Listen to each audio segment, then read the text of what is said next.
laki-laki dan perempuan.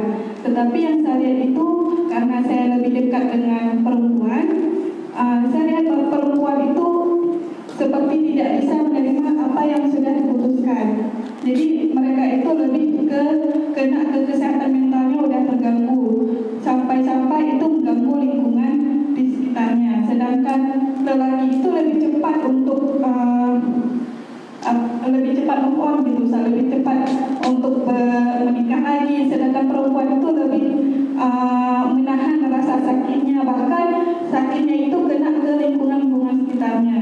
Jadi bagaimana itu untuk perempuan itu, Ustaz? Apakah dia harus bagaimana cara dia agar bisa sembuh mentalnya itu, Ustaz? Bisa lebih baik lagi. Kemudian apakah harus ngaji gitu, Ustaz? Atau dia ke sekolah dulu untuk menyelesaikan apa yang dirasakan pada saat dia proses bercerai itu?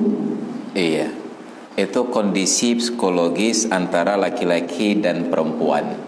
Laki-laki cepat lupa, perempuan sulit untuk melupakan. Makanya orang laki-laki berbeda dalam proses perceraian. Orang perempuan setelah bercerai atau meninggal suami diberikan masa iddah untuk berfikir. Malah yang meninggal itu 4 bulan 10 hari. Walladzina yutawaffawna minkum wa yadharuna azwajan yatarabbasna bi anfusihinna arba'ata ashhuri wa ashrah. Itu perempuan yang meninggal suami. Sedangkan pria ketika meninggal istri tidak diberikan masa iddah dalam agama. Kenapa? Yang pertama, secara tabiat laki-laki cepat lupa, sedangkan perempuan sulit melupakan. Saya dulu punya seorang guru, ketika meninggal dunia tahun 2009, istri beliau itu bertahan untuk tidak kawin lagi sampai akhirnya istrinya juga ikut meninggal dunia. Padahal datang pria-pria lain yang baik-baik juga untuk melamar dan beliau menolak. Apa jawabannya? Saya tidak temukan lagi ada seorang pria sebaik suami saya. Karena memang luar biasa suaminya ini. Waktu masih di pondok dulu di pesantren, kami mandi di Krung Lamno itu, suaminya datang membawa satu baskom pakaian, baju istri beliau yang cuci. Jarang-jarang ada suami demikian, termasuk suami yang di depan ini. Itu tanggung jawab yang beliau jalankan. Nah, sekarang untuk laki-laki, jangankan menunggu selesai masa iddah meninggal istri, bahkan ada istri yang masih hidup, dia sudah kawin lagi. Kenapa? Karena bagi orang laki-laki, pemikirannya singkat saja, yang terlihat di depan mata itu yang dia pikirkan. Maka kami yang laki-laki datang ke kenduri makan, gak pernah teringat untuk bawa pulang ke rumah ada istri, ada anak. Tapi coba perhatikan, ibu-ibu datang ke kenduri, tetap berpikir bagaimana bisa bawa pulang. Itu sudah tabiat, mulai dari manusia sampai binatang. Yang laki-laki itu tidak bertanggung jawab. Makanya orang laki-laki ketika sudah menikah dengan seorang perempuan, itu ekonominya lebih stabil. Sekecil apapun penghasilan, istri akan berpikir untuk menabung. Nanti anak saya perlu uang. Tapi orang laki-laki kalau tidak kawin, alah baik dia pikir, aku mati. Nah, dia tidak berpikir yang lain. Ini konsep kehidupan. Nah, seiring berjalan waktu, nauzubillah, jadilah perceraian tersebut. Orang perempuan punya dua konsep. Kalau suami yang meninggal atau yang bercerai ini terlalu baik, dia sulit untuk menerima kehadiran pria yang lain.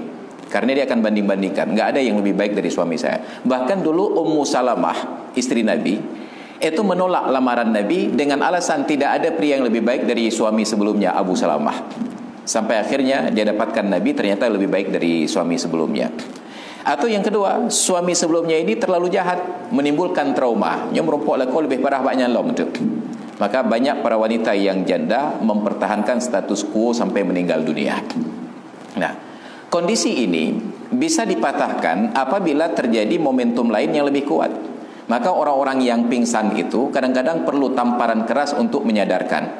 Jadi ketika seorang wanita kalut dengan pemikiran tersebut sampai psikologinya terganggu, dia perlu serangan psikologi yang lebih kuat untuk menyadarkan. Tapi itu kemungkinan dua, kalau bukan sembuh bertambah parah. Maka pertanyaannya, bagaimana untuk terapinya? Kalau kata orang kampung saya di Cekeung, healingnya. Itu perlu proses yang lama. Karena proses yang instan selalu ada efek samping. Proses instan selalu ada efek samping. Maka yang instan ada efek samping. Kopi instan, mie instan ada efek samping. Perlu proses yang lama. Dan perlu ada orang yang sabar untuk terus merawatnya. Jadi terus mendampingi sampai akhirnya ketemu titik balik di mana dia kembali. Maka ada orang-orang yang mendekati dengan melakukan konsultasi agama, pendekatan agama. Dia ajak ke pengajian. Dia ajak ke pengajian belum tentu menyelesaikan masalah bila yang memimpin pengajian, ustaz yang menyampaikan materi tersebut tidak paham tentang psikologi ini. Maka betapa banyak para wanita yang bermasalah dalam rumah tangga ketika bertemu seorang ustaz dan konsultasi, diambil kesimpulan, alah semua laki-laki sama saja. Padahal Mbak Sofi Sudirman sudah membantah, tidak semua laki-laki bersalah kepadamu. Ini hanya ketemu orang yang salah saja. Maka orang yang diajak konsultasi, dia harus punya wawasan pengalaman. Ada pendekatan-pendekatan yang berbeda untuk orang yang berbeda-beda. Nah, maka nanti ada yang psikodrama, ada yang drama terapi. Dia harus menonton dulu tayangan-tayangan yang dia merasa terlibat di dalam tayangan tersebut. Oh, rupanya saya begini dulunya. Maka dia temukan titik baliknya.